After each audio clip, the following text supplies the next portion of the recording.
የሚለውን ነው ወይስ ሌላ ነው? ይሄንኛው በአካል ሶስትነትን ቆጥሮ ነው፣ ያንኛው ደግሞ አምላክነትን አንድ አምላክን እያለ ነው። ግን እንደዛ አይደለም። ቸርች ፋዘርስ እና የቤተክርስቲያን አበው ይሄንን የሚያመጡት ዘዳግም 6:4 ላይ ያለው አንድ እግዚአብሔር የተባለው አብ ነው ብሎ ነው ያስቀመጡት። እና እኔም እኮ አብ ነው ብያለሁ እኮ አብ ነው። ግን አብ ቢሆንም መንፈስ ቅዱስን ያገለል አይደለም እንዴ? እኔም እኮ አምኜልሃለሁ አብ ነው እኮ። ከሱ ውጪ የለማ። ከሱ ውጪ ከሌለ እዚህ ጋር ወልድና መንፈስ ቅዱስ እዛ ውስጥ የሚካተቱ ሳይሆን ሁለተኛና ሶስተኛ እግዚአብሔር ተብሎ ነው የተቀመጠው። ለምን ብቻ መሰለህ አሁን ለአብ የሚሰጡ ለምሳሌ ዮሐንስ ራእይ 1:8 ላይ የመጀመሪያውን ለአብ ይሰጣል። ራእይ ላይ ያሉትን ለአብ ይሰጣል። ዘፍጥረት ላይ ያለው አሁን ደግሞ ቅድም ኢሳይያስ 44 ላይ ያለውም ለአብ ይሰጣል። ነገር ግን እኛ ለአብ ስንል ለምሳሌ እግዚአብሔር ስንል ስም አካል ነው፣ ሶስትነት ያለበት ነው። አሁን እኛ አብ ነው ስንል መንፈስ ቅዱስና ያገለለ ለዛ ነው አየህ እኔ ክርስቲያን ማልሆንበት ምክንያት ሰምቼዋለሁ።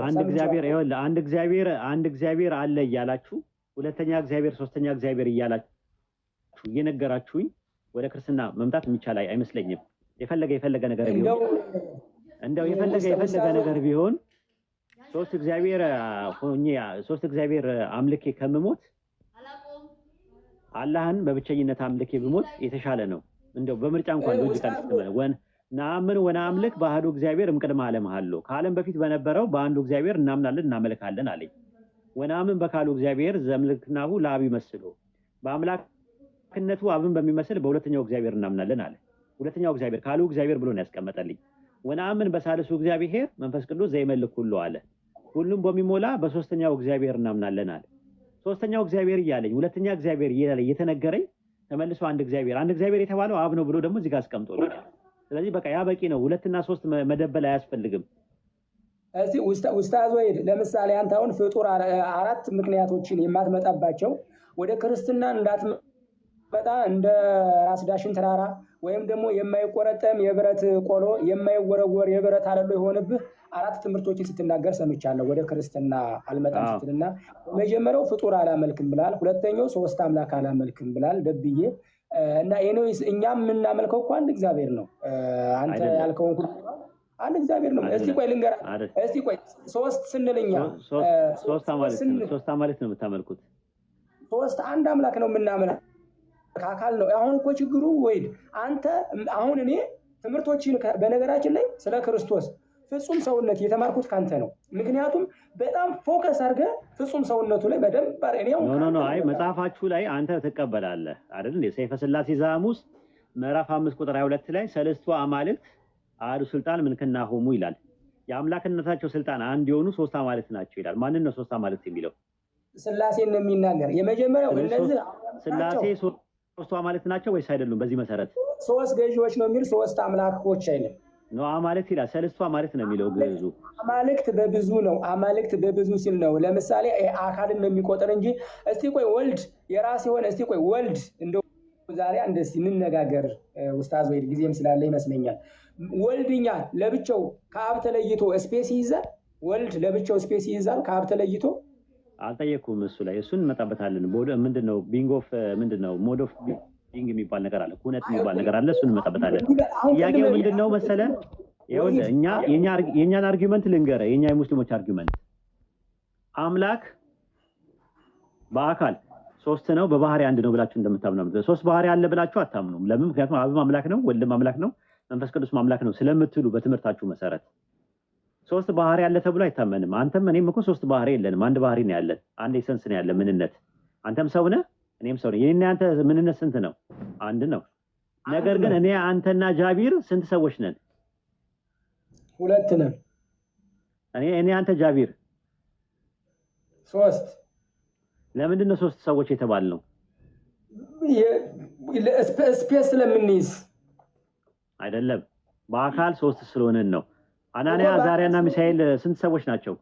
እነሱ ሶስት። አንተ ሥላሴን የምትቆጥረው በዚህ በአናንያ ሚሳኤል በሚለው ነው ሥላሴን የምትረዳው። አናንያ አዛሪያና ሚሳኤል ሶስቱ ሰዎች የተባሉት አካልን ታሳቢና ዋቢ ተደርጎ እና አዛሪያና አናንያ ለየብቻቸው ስፔስ ይይዛሉ ወይስ አይዙም? ለየብቻቸው ስፔስ ይይዛሉ። የነሱ የፈጣሪ አካል ስትልና የሰው አካል ስትል ይለያያል። የፈጣሪ አካል ሲባል ሲጀመር ቆይ አዳምጠኝ፣ ያልተወሰነ ረቂቅ ምጡቅ ነው አይደለ? የሰው አካል ደግሞ ስሉጥ ነው፣ ግዙፍ ነው፣ ውስንነት አለበት። ስለዚህ አንተ የኔ አካል ማቴሪያል ቁስ ስለሆነ አንደኛው በአንደኛው ውስጥ ይኖራል ተብሎ አይታመንም። ለምን ከስላሴ የሚለየው በትምህርቱ የሰው አካል መቀዳደም አለው ሲጀመር ጀምሮ። ለምን በጊዜያት ውስጥ የመጣ ነው የሰው አካል። የስላሴ አካል በእናንተ ትምህርት ግን ከጊዜ በፊት የነበረ ነው ብላችሁ ስለምታምኑ አንደኛውን በአካል ደረጃ አይቀድመውም። አንድ ይሄ ነው የሚለየው። ሁለተኛ ሞድ ኦፍ ኤግዚስታንስ ላይ ይለያያል። ሞድ ኦፍ ኤግዚስታንስ ላይ በእናንተ ትምህርት አንደኛው በአንደኛው ይኳኳናል፣ አንደኛው በአንደኛው ውስጥ ይኖራል ተብሏል። ለምን ቁስ ስላልሆነ አንደኛው በአንደኛው ውስጥ መኖር እንትን አለው፣ ፕሮባቢሊቲ አለው። ይሄ ነው የሚለየን እንጂ በተረፈ እንትኑ የቢንጉ የኛም ቢንግ አንድ ነው፣ የእናንተ ቢንግ የስላሴን ቢንግ አንድ ነው። የኛ ሃይፖስታሲስ የተለያየ እንደሆነ ሁሉ ወይም ደግሞ አቃኒም የሚባለው ነገር የተለያየ እንደሆነ ሁሉ የስላሴም አቃኒም የተለያየ ነው በእናንተ ትምህርት። ስለዚህ አሁን ጥያቄ የሚነሳው ምንድነው? አካልን ታሳቢና ዋቢ ተደርጎ ልክ ሶስት ሰዎች ብዙ ሰዎች እዚህ ግሩፕ ላይ ስንት ሰው አለ ሲባል 570 አለ። ምንን ቆጥሬ ነው 570 ያልኩት ስል አካልን ቆጥሬ ነው እንደዛ የሚሆነው። ሲጀመር ባህሪ አይቀጠርም። ባህሪ ኳንቲቲ ነው ወይስ ኳሊቲ ነው? ሳልኖርዬ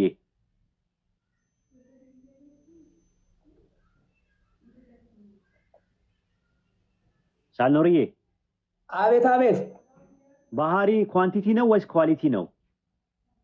በአማርኛ አድርግልኝ ኡስታዝዬ፣ እኔ እኮ ኢትዮጵያዊ ነኝ። ኦኬ ኳሊቲ ማለት ባህሪ ማለት ነው። ፕሮፐርቲ ማለት ነው። ጥራት ያለው ነገር ማለት ነው። ባህሪ ማለት ኳሊቲ ነው። ባህሪ አይቆጠርም። ኳሊቲ ነው። አዎ ኳሊቲ ነው። ኳንቲቲ ነው። ኳሊቲ ነው። ኳንቲቲ አይደለም አይደል? ባህሪ። አዎ።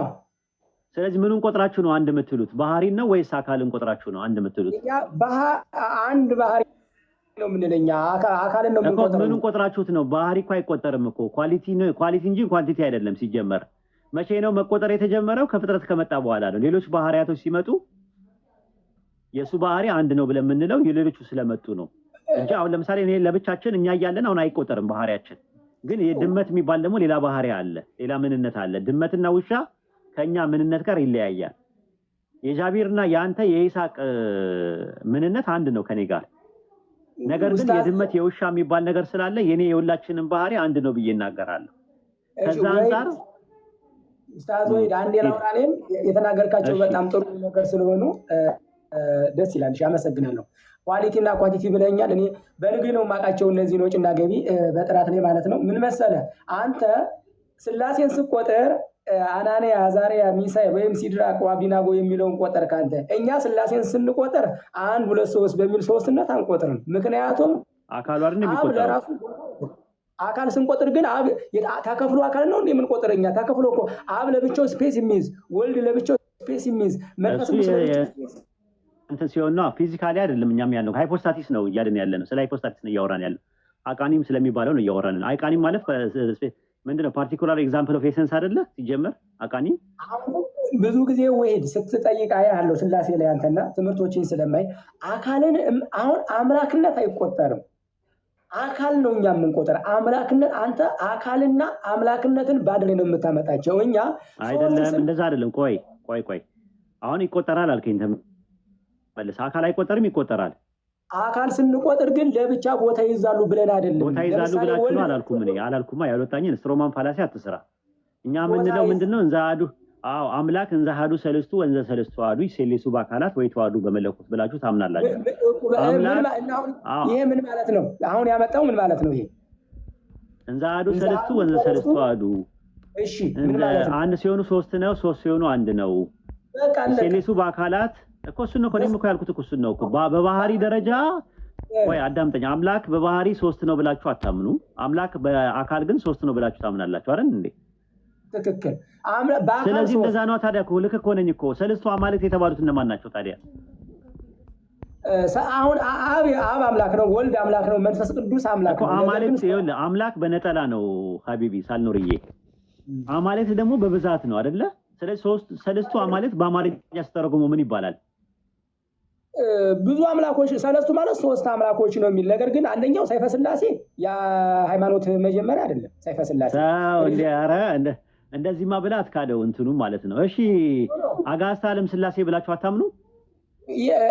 የስላሴ ሶስቱ ስላሶች የሚል አለ። ስህተት ነው። ሶስቱ ስላሴዎች ማንም ያለ የለም። እንደዛ የሚል ነገር ጽሁፍ ላይ አታገኝም። ምናልባት በአማርኛ ላይ ሰዎች በተለምዶ ስላሴዎች ይላሉ። ጸያፍ ርቢ ነው ያ። ስላሴ ካልክ በቃ ይበቃል። ስላሴዎች ካልክ ወደ 9 ልታረጋቸው ነው። በመጽሐፍቶቻችሁ ውስጥ ስላሴዎች የሚል ቃል የለም። እኔ አለ ብዬም አላልኩም። አጋዕዝተ ዓለም ስላሴ ብላችሁ አታምኑም ወይስ ታምናላችሁ? አጋዕዝተ ዓለም ምን ማለት ነው? አጋዕዝተ ዓለም ማለት አጋዕዝት ማለት ይኸውልህ እግዚ ማለት ጌታ ማለት ነው። አጋዕዝት ማለት ደግሞ ጌቶች ማለት ነው። አጋዕዝተ ዓለም ማለት ደግሞ ዓለምን የሚገዙ ጌቶች ማለት ነው ትርጉሙ። አካልን ስንጠቁም አዎ ይባላል። ነገር ግን ስለዚህ ልክ እንደዚህ በተመሳሳይም ሰለስቱ አማልክት ስትሉ ማንን ታሳቢና ዋቢ አድርጋችሁ ነው? አብንና ወልድን መንፈስ ቅዱስን። ስለዚህ ሶስት አማልክት አላችሁ ማለት ነው። አብና ወልድ መንፈስ ቅዱስ የሚባሉ ሶስት አማልክት አላችሁ። ሶስት አካል አንድ አምላክ። ሰለስቱ አማልክት ይላላ መጽሐፋችሁ ላይ። ሰይፈ ስላሴውን ያመጣው የሚታረም ነው። አሁን ቢል እንኳን እሱ ዘፍጥረት 1:1 ላይ እንግባ። ዘፍጥረት 1:1 ላይ በመጀመሪያ ኤሎሂም ሰማይና ምድርን ፈጠረ ይላል። በረሺት ባራ ኤሎሂም ኤታ ሸማኢም በኤታ አሬስ ይላል። ይሄ እዚህ ጋር ኤሎሂም የተባለው አማልክት የተባለው እነማንን ነው የሚያመለክተው? አማልክት የተባለው ፈጠረ ሲል አብን ያመለክታል። ኖ አይደለም። አማልክት የተባለው ማንን ነው የሚያመለክተው? አማልክት በብዙ ነው። አማልክት ታለ በብዙ ነው። አማልክት እኮ አማልክት የተባሉት እነማን ናቸው? እነዚህ እዚህ ጋር ዘፍጥረት 1:1 ላይ ያሉት አማልክት የተባሉት እነማን ናቸው? በብዙ ነው። አብና ወልድ መንፈስ ቅዱስን። ስለዚህ አብ ወልድ መንፈስ ቅዱስ አማልክት ናቸው ወይስ አይደሉም? በዘፍጥረት 1:1 መሰረት በእናንተ ትምህርት አማልክት የምንለው የራሳቸውን የቻሉ አምላክ አይደሉም። በነገር አካልን ነው የምንቆጥረው። አላልኩም እኔ በአካል ሶስት አማልክት ናቸው ወይስ አይደሉም ነው ጥያቄ። በአካል ሶስት አማልክት የሚባል በአካል ሶስት በመለኮት እንግዲያው ስማው መምህርን መጽሐፍ ቅዱስ ላይ ስለሌለ እናንተ ከሰምታችሁ ነው የምታወሩት ብሎ የሚናገሩ ሰዎች አሉ። ቤተክርስቲያን ለዚህ መልሷ ምንድን? ስላሴ የሚለው ቃል እንደውም መጀመሪያ የምናገኘው በመጽሐፍ ቅዱስ ነው። በሊቃውንት ደረጃ ብለን ስንናገር እንደው ቴዎሎጂካል የሆነውን ጥናት ነገረ መለኮታዊ የሆነውን ጥናት ስንናገር የመጀመሪያው ቃል በቃል ትሪኒቲ የሚለውን ቃል የተጠቀመው በምስራቅ ኦርቶዶክሶች በ170 ዓመተ ምህረት ላይ የነበረው ቴዎፍሎስ በ170 ዓመተ ምህረት ላይ ለመጀመሪያ ጊዜ ቃሉ እንደተጠቀመው ይነገራል።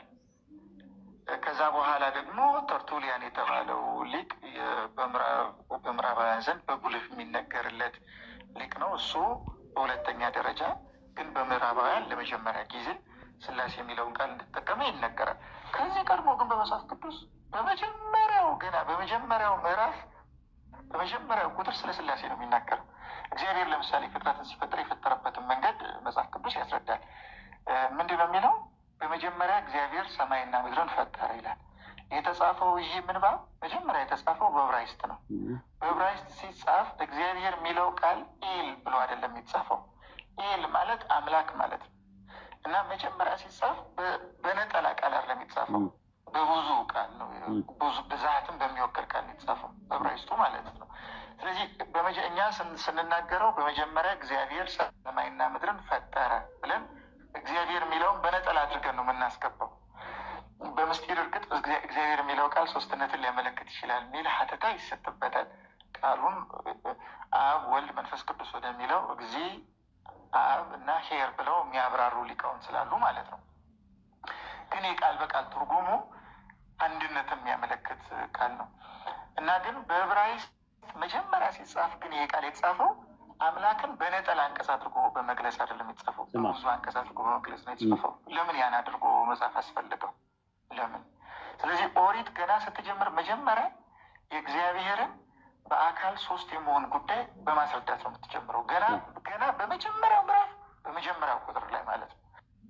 አየው ሰማው። ስለዚህ ዘፍጥረት 1:1 ላይ በረሺት ባራ ኤሎሂም ኤታ ሸማኢም በኤታ አሬትስ የሚለው የዕብራይስጡ ቃል አማልክት የሚለው ስላሴን ነው የሚያመለክተው ብሏል። ስለዚህ ስላሴ አማልክት ናቸው ወይ ነው? ሶስትነትን ነው በአካል ሶስትነት ነው። ኤሎሂም የሚለውን ቃል ነጠላ አይደለም። ኤሎሂም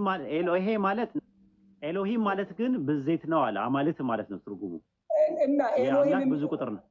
ኡስታዝ ወይድ ኤሎሂም የሚለው ነጠላ ከሆነማ አንድ ነጠላ ብቻ ነው። እኛ እኮ አንድ እግዚአብሔር ስንል አይደለም አላለም። እንደዛ አይደለም። አዳምጥ መጀመሪያ። ኤሎሄ የሚለው ነጠላ ነው አለ። ኤል ወይም ኤሎሄ የሚለው ነገር እንትን ነው። ኤሎሂም ግን ከሆነ ግን ትርጉሙ አማልክት ማለት ነው። ይሄ ደግሞ ዘፍጥረት 1:1 ላይ ያለው ስላሴን ያሳያል ብሎ አስቀመጠ። ከዚህ አንጻር እኛ ጥያቄያችን ምንድነው መሰለ? ስላሴ አማልክት ናቸው ወይስ አይደሉም? በዘፍጥረት 1:1 መሰረት ኤሎሂም ሂም የሚለው ወልድንና መንፈስ ቅዱስን የሚያመጣ ነው። ነጠላ አይደለም ነው ያለ። ይሄ ደግሞ አይደለም። እንደዛ አይደለም ያለው። እንደዛ አይደለም። ኤሎሂም ማለት አማልክት ማለት ነው። ሶስቱን አካላት ያመለክታል ብሎ ነው ያስቀመጠው። አካላትንማ እኔስ ምን አልኩኝ እንዴ? አካልንማ ስለዚህ በአካል ሶስት አማልክት ናቸው ያሉት። አማልክት የተባሉት አብ ወልድ መንፈስ ቅዱስ ናቸው ማለት ነው። አይ በአካል ሶስት በመለኮት አንድ ነው። በመለኮት ሶስት ናቸው ብዬም አላልኩም። በአካል አማልክት ናቸው። አማልክት የሚለውን ቃል ለምን ትጠቀማላችሁ ነው የኔ ጥያቄ። አማልክት የሚለውን ቃል እሺ፣ ችግር የለውም። እዚሁ አንተ ከካድከው ችግር የለውም። ግን በእናንተ ትምህርት ሰለስቱ አጋስት እያላችሁ፣ ሰለስቱ ነገስታት እያላችሁ፣ ሰለስቱ አማልክት እያላችሁን እየነገራችሁን፣ አንደኛው እግዚአብሔር፣ ሁለተኛው እግዚአብሔር፣ ሶስተኛው እግዚአብሔር እያላችሁን ልክ እኛ ጋር ስትመጡ የምትክዱት ነገር አለ። አንተ ችግር የለውም፣ ወጥተሃል። ኦልሬዲ ከፍረሃል፣ ከነሱ ከፍረሃል፣ ወጥተሃል። ውግዝ ከመ አሪዮስ ውግዝ ከመ ሰባሊዮስ እንደሚሉት ሰዎች ሁሉ ውግዝ ከመ